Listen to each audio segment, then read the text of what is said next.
Yang pertama, kalau kita FNM itu mengatur kecerahannya ya, FNM.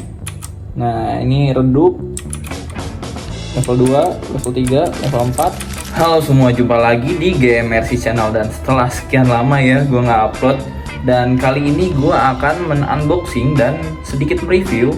Bukan mereview sih, lebih ke first impression sebuah keyboard mechanical. Dan langsung aja kita unboxing ya guys ya. Ini adalah sebuah keyboard EOSO Z11 RGB mechanical keyboard. Kita lihat packagingnya dulu ya guys ya.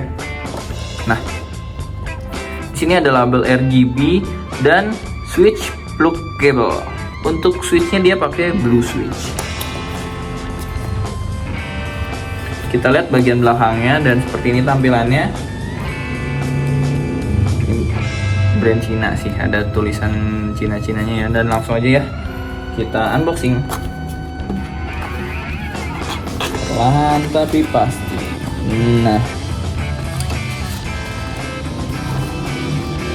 Nah ini dia, dan di dalamnya kita mendapatkan tentu keyboardnya. Kita keluarin dulu ya. Dan juga ini ada manual booknya. Kita singkirin dulu. Di sini ada konektornya, Type C to USB port. Ini ada tombol spasinya yang warna oranye, dan ini ada alat untuk nyabut keycaps-nya. Nah, jadi ini yang kalian dapatkan dari keyboard EOSO. Yang pertama adalah keyboardnya, kemudian ada kabelnya. Ini Type C to USB, kemudian ada tuas untuk nyabut keycaps-nya, dan ini ada spasi sama escape warna orange. Jadi alternatif lah, kalian suka yang mana tinggal pilih. Dan ini ada cadangan blue switch. Dan sekarang kita lihat tampilan dari keyboardnya dulu. Kita geser-geserin dulu. Nah, untuk keyboard EOSO ini dia itu 60% ya, bukan 65. Jadi dia nggak ada arrow-nya, nggak ada panahnya. Dan untuk build quality-nya ya, ini adalah keyboard 280 ribuan guys, jadi kalian nggak bisa berharap lebih.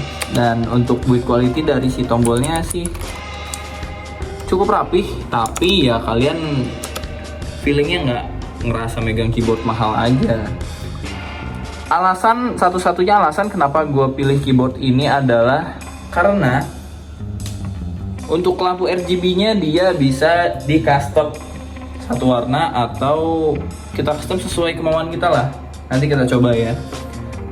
Karena untuk mencari fitur itu di keyboard 200 ribuan tuh agak susah guys. Kebanyakan di atas 300 bahkan sampai 400 ribuan.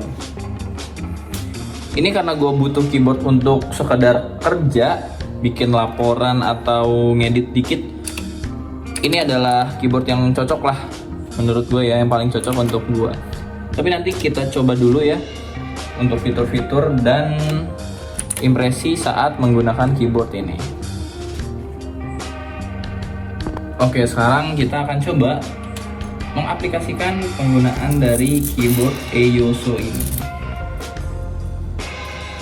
Kita coba pasang dulu Type C nya. Bagian mana dia? Di bagian samping. Nah, iya, udah menyala ya. RGB-nya. Gue akan ngebahas mode RGB-nya. Ini smooth banget ya. Dia tuh biasanya keyboard di bawah 300 ribuan, under 300 ribuan itu warnanya tuh udah tetap gini loh guys, biasanya kan. Udah dibagi-bagi, ini merah, biru, hijau gitu kan. Nah, kalau ini kan bisa warna-warni gini. Jadi untuk RGB-nya tuh nggak bikin kaget di mata, dilihatnya juga smooth, enak. Tapi ya tetap aja, kalau gua sih lebih suka satu warna. Dan keuntungan dari keyboard ini adalah dia bisa di custom. Oke, sekarang kita ke bagian yang paling, atau fitur yang paling gua incer di keyboard ini, di keyboard 280 ribuan ini adalah untuk warnanya dia tuh bisa di custom. Ini pertama, kalau kita FNM itu mengatur kecerahannya ya, FNM. Nah, ini redup level 2, level 3, level 4 sampai 4 level ya. Kita di level 4 aja deh biar kelihatan di kamera. FNALT adalah ganti mode ya. Nah, ini kalau yang per tombol. Ini kalau kalian suka RGB, ini fitur yang cukup seru di keyboard dengan harga di bawah 300 ribuan. Kita ganti mode lagi. Nah, ini ada mode kalem. Kita ganti mode lagi.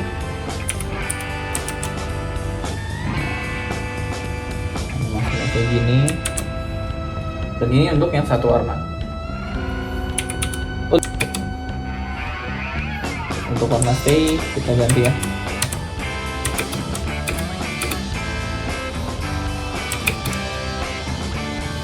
Nah, ini RGB nya stay. Kalau pakai spasi dia gerak lagi. Nah, ini yang mode disco nih.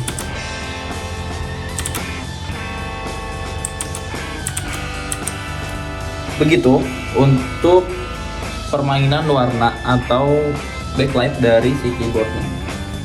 Sekarang gue mau nyoba bahas dikit dari build quality-nya. Sebenarnya gue tuh benci banget sama Blue Switch, apalagi yang Otemu itu suaranya tak tak tak tak, berisik banget kalau dipakai kerja malam. Ini kita lihat dulu ya. Ini dari Huano, kelihatan nggak guys? Nah, jadi memang kalau Huano ini suaranya nggak begitu rese. Nah, kayak gini suaranya. Seperti yang gue bilang tadi ya, untuk Blue Switch-nya itu dia masih bisa ditoleransi lah sama gue, walaupun sebenarnya gue juga nggak suka sama Blue Switch karena berisik banget untuk kerja malam-malam. Dan begini suara ngetiknya.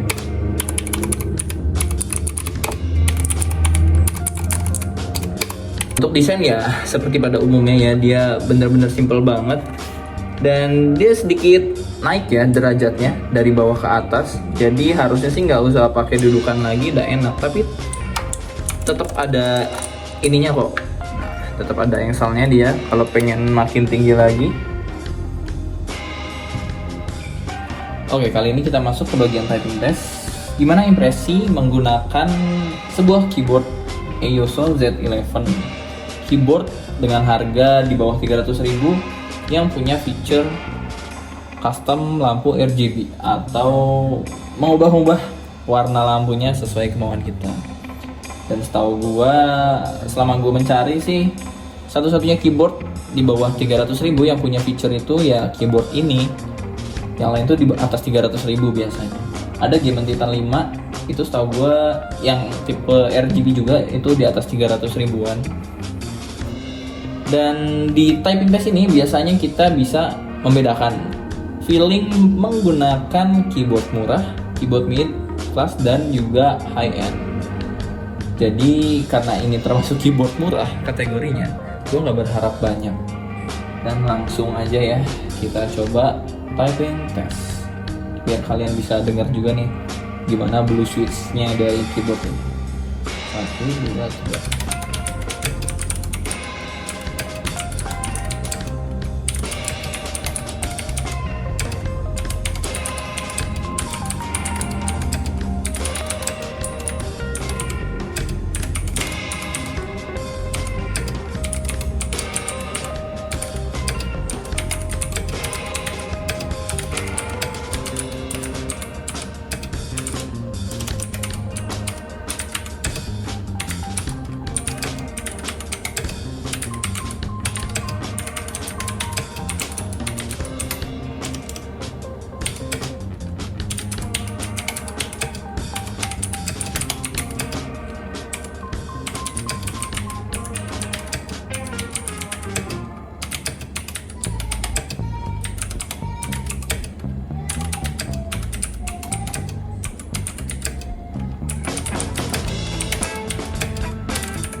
Ya, jadi itulah impresi dari menggunakan sebuah keyboard EOSO Z11 ini.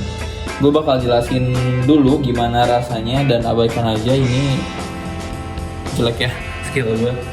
Dan keyboard gue ini alias keyboard EOSO Z11 yang baru gue beli ini, yang kenotis pertama adalah spasinya bisa dilihat ya.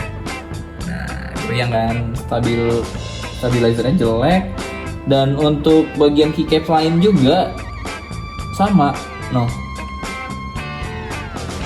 goyangannya kerasa banget, ya kan? Jadi jari itu gampang kepleset. Dan feelingnya bener-bener kita ngetik pakai keyboard murahan. Itu sih impresi yang gue rasakan. Kita bener-bener cuma beli feature lampunya doang guys, tapi oke lah. Soalnya keyboard di bawah 300.000 yang warnanya bisa di custom kayak gini tuh agak susah nyarinya. Dan overall kayak gitu sih menurut gue. Kalau kalian pengen beli keyboard untuk main game, ini kurang recommended ya untuk gue. Pertama, karena stabilizernya kurang dari si tombolnya, feelnya juga bener-bener nggak kerasa enak, dan dia nggak punya raw, dia cuma 60%, minimal 65% lah kalau kalian pengen buat main game.